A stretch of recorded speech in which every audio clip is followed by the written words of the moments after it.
ગમે તે સરપંચ આવે, ગમે તે ધારાસભ્ય આવે, છતાં કોઈ એનું નિવારણ લેતા જ નથી. આ પાડે પછી કોઈ આ કામ કરતા જ નથી. તમારી માંગ શું છે? અમારી માંગ અમારો એક રસ્તો ફર્સ્ટ ક્લાસ બનાવી દે એ જ માંગ છે અમારે, કે અમારા બાળકો ભણી કે નકર અમારે દાંતડીને નેદવાના રહે બીજાના ખેતરો. નમસ્કાર દર્શક મિત્રો, દી મિરર સાથે હું છું આપની સાથે પાયલ બામભણિયા. વાત કરીએ સમાચારની તો ઉનાના અમોદરા ખજુદરા બંને ગામને જોડતો મુખ્ય રસ્તો મોત સમાન. બાળકો વિદ્યાર્થીઓની જિંદગી ભગવાન ભરોસે, જવાબદાર તંત્ર કોણ? હાલ અત્યારે ચોમાસાની મોસમ ઋતુ ચાલી રહી છે, ત્યારે અમોદરા અને ખજુદરા બંને ગામની વચ્ચે આવેલ ધોળીવાવ વિસ્તારની અંદર આશરે 150 જેટલા પરિવાર વર્ષોથી વસવાટ કરે છે. ત્યારે અવરજવર માટે તેમજ બાળકો વિદ્યાર્થીઓને શાળાએ ભણવા જવા માટે રસ્તો ના હોય ત્યારે વિકાસની ડબલ એન્જિન સરકારવાળી અને ગુજરાત મોડલની વાતો કરતી ભાજપ સરકાર ગામડાના વિકાસ માટે ક્યારે જાગશે? સ્થાનિક લોકોએ વધુમાં જણાવ્યું હતું કે અગાઉ અમોએ સરકારી તંત્રને લેખિત રૂબરૂ રજૂઆત કરેલ છે. ચૂંટણી આવે છે ત્યારે રાજકીય નેતાઓ અમારા રોડ રસ્તાઓ બનાવવાની લોભ લાલચ લોલીપોપ આપી જતા રહે છે. અમારા બાળકોને સ્કૂલે જવા માટે કોઈ સારો રસ્તો નથી. અમારા વિસ્તારની અંદર 108 પણ આવી શકતી નથી. કોઈ દવાખાનું આવે તો ઇમરજન્સી સારવાર માટે ક્યાં જવાનું? વિદ્યાર્થીઓ બાળકો શાળાએથી ઘરે પાછા ન આવે ત્યાં સુધી અમારે તેમની ચિંતાઓ થાય છે.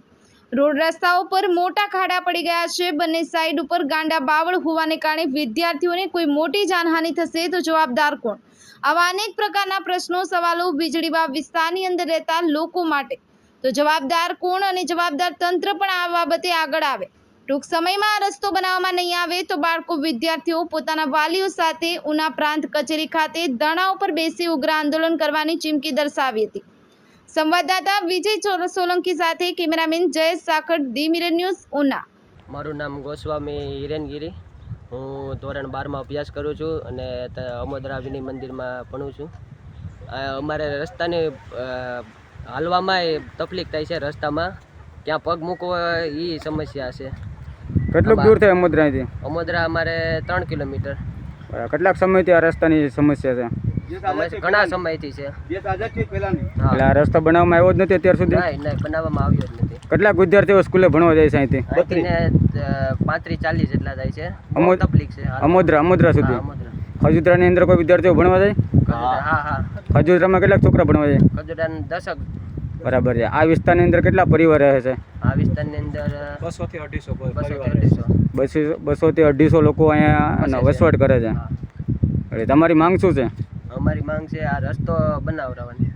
હાલવા તકલીફ બહુ છે, એટલે હાલવાની જગ્યા છે. અમારી એક વિનંતી છે, રોડ બનાવી દો. બરાબર. રોડ નથી? નહીં. એવું છે. હું ગોસ્વામી નાગરગીરી તુલસીગીરી. અમારું નિવેદન એવું છે કે અમોદરાથી ખજુદરા જવાનો રોડ બનાવવા માટે અમે ઘણી બધી રજૂઆત કરવા છતાં પણ રોડ નથી બનેલો. એટલે અમારી માંગ એવી છે કે બાળકો 40 થી 45 બાળકો ભણવા જાય છે, એના માટે રોડની વ્યવસ્થા કરવા માટે અમે સરકારશ્રીને એવું નિવેદન કરીએ છીએ કે જલ્દીથી જલ્દી અમારો આ રોડ શક્ય હોય ત્યાં સુધી વહેલો બનાવવાની અમારી માંગ છે. અમારા બાળકો હેરાન ન થાય. રાત્રે આવવા જવા કરવામાં, પછી મજૂરોને જવા આવવા કરવા માટે બહુ જ તકલીફ પડે છે. તો એનો રોડ અમને જલ્દીથી જલ્દી અમને એનો રોડ બનાવવા માટેની અમારી રજૂઆત છે. મારું નામ રમેશ ગોસ્વામી, ધોળીવાવ. અમોદરાથી ખજુદરાનો રસ્તો બહુ જ ખરાબ છે. છોકરા ભણી શકે તેમ નથી. તે માટે અમે સરકારને 2-3 વખત રજૂઆત કરેલી છે ને ચૂંટણી ટાણે ગમે તે નેતા આવીને એમ કહે છે કે અમે આજે બનાવી દેવું, કાલે બનાવી દઈશું, તોય એનું નિવારણ આવતું જ નથી. ક્યારેય બનતો નહીં. છોકરા બહુ જ અત્યારે આમાં બીમાર પડ્યા હોય તો અમારે રાતે આ 108 પણ આવી શકે એમ નથી. એવી પરિસ્થિતિ છે. કોઈને ડિલિવરીનો કેસ હોય તો અમારે બળદગાડામાં નાખીને એને લઈ જવા હોય તોય એટલે હેરાન થાય છે. તમે રજૂઆત કોને કરેલી? અમે પ્રાંત કચેરીમાં કરેલી છે. ક્યારે કરેલી? 2 વર્ષ થઈ ગયા. 2 વર્ષથી રૂબરૂ જઈને અરજી આપેલી? રૂબરૂ જઈને અરજી આપેલી છે. અમારી પાસે એને પ્રૂફ છે બધી. બરાબર છે. બીજા કોઈને તમે રજૂઆત કરેલી આ બાબતે? ના, અમે અમારા ગ્રામ પંચાયતમાં વારંવાર ચૂંટણી ટાણે રજૂઆત કરીએ પણ કે બની જશે. હજી કંઈ એનું કંઈ નિવારણ આવતું જ નથી. છોકરાનું ભણતર બહુ જ ખરાબ છે. બહુ બગડે એમ. તમારા ગ્રામ પંચાયત ક્યાં લાગુ પડે? અમારે 3 કિલોમીટર સેટું છે. એટલે અમોદરા લાગુ પડે ત્યારે? અમોદરા ગ્રામ પંચાયત લાગુ પડે. અમોદરામાં રજૂઆત કરેલી? અમોદરામાં સરપંચોને ગમે ત્યારે રજૂઆત કરેલી. અમોદરામાં રજૂઆત કરેલી છે. તેમ છતાં મામલતદારે પણ ટ્રેક્ટર ભરીને માણસો ગયેલા છે. અમે મામલતદાર બી ગયેલા? મામલતદારે પણ ગયેલા છે. છતાં કોઈ નિવારણ આવતું જ નથી. ગમે તે સરપંચ આવે, ગમે તે ધારાસભ્ય આવે, છતાં કોઈ એનું નિવારણ લેતા જ નથી. આ પાડે પછી કોઈ આ કામ કરતા જ નથી. તમારી માંગ શું છે? અમારી માંગ અમારો એક રસ્તો ફર્સ્ટ ક્લાસ બનાવી દે એ જ માંગ છે અમારે, કે અમારા બાળકો ભણી કે નકર અમારે દાંતડીને નેદવાના રહે બીજાના ખેતરો. લગભગ તો અમને માનતા નથી કે કોઈ લે અમારી રજૂઆત. કેમ તમારે રજૂઆત નથી કોઈ નથી સ્વીકારતા? લેતા. આ દેશ આઝાદ છે પહેલાના બધા અમારા દાદા મહેનત કરીને ગયા છે, છતાં કોઈ રજૂઆત અમારી લીધી જ નથી. તો આનું કંઈક નિર્ણય લે કે નહીં લે કોઈ?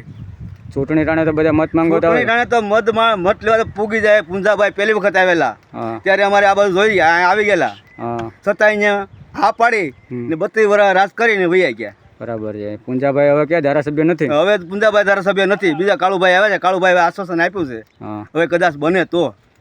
હવે અટાણે મારી માંગ તો છે, એને કાળુભાઈને 3-4 વાર કીધેલું છે મેં, એકાદી વાર નહીં 3-4 વાર એને પણ કીધેલું.